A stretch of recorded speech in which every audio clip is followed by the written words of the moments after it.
Hi there, I'm Jeremy Morady, and I'm out here at Cold Creek State Park with Shannon Carnevale from UF IFAS Extension Polk County, and here to talk to you about kayaking tips. There's tons of places in Polk County to go kayaking, everything from the Peace River to the number of hundreds of lakes that we have. And out here at Cold Creek State Park, there's a good variety of kayaking that you can do. I want to talk to you a little bit about the different tips when going kayaking.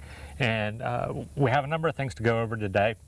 And kind of want to start off a little bit with how you should dress. You know, Polk County, we're in Florida, it's hot most of the year.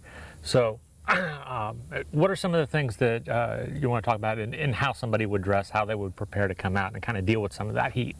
Okay, well, it definitely depends on the type of weather that you're looking forward to today or any day that you're going kayaking. So the first thing you want to do before you decide what to wear is to check the weather. Depending on the heat, humidity, type of sunlight you're looking at that day, you're really going to want to dress for heat and sunlight most days you're kayaking.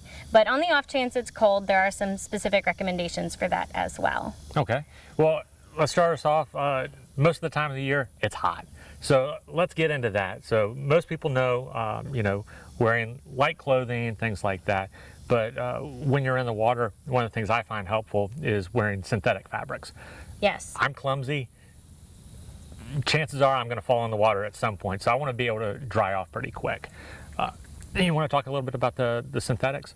Sure. So every time that we take anyone kayaking, we always tell them, don't prepare as if you might get wet, prepare as if you're going to get wet.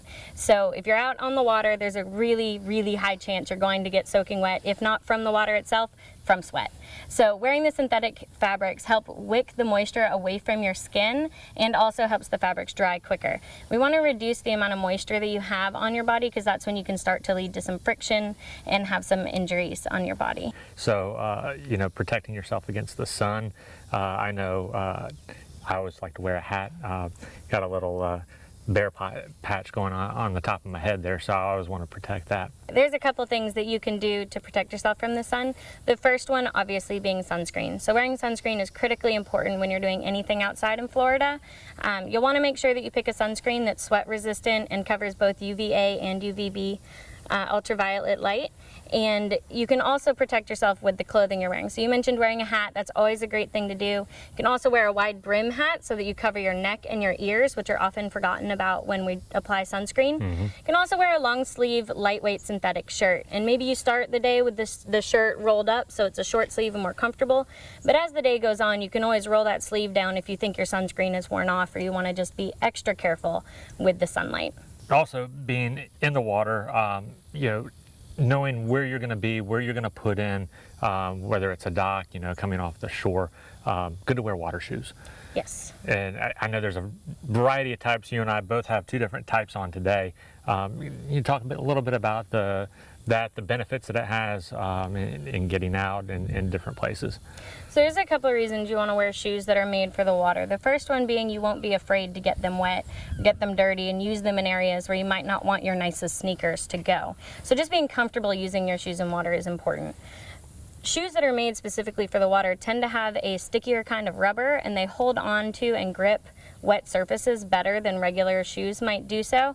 They also tend to have better support for your foot. So the pair that I'm wearing, for instance, has a lot of straps across the top of my foot to hold that shoe in place and tightly to my foot so that it doesn't slip off and I risk cutting myself on something in the water. The shoes you're wearing have a closed toe, and those are really great if you're going to be in rocky areas or any type of areas where you might not know what's under the water. Mm-hmm. A lot of our lakes in Florida have a very soft bottom. We don't have a lot of rocks, but the closed toed is important if you're not sure what's going to be under there. Also, sunglasses.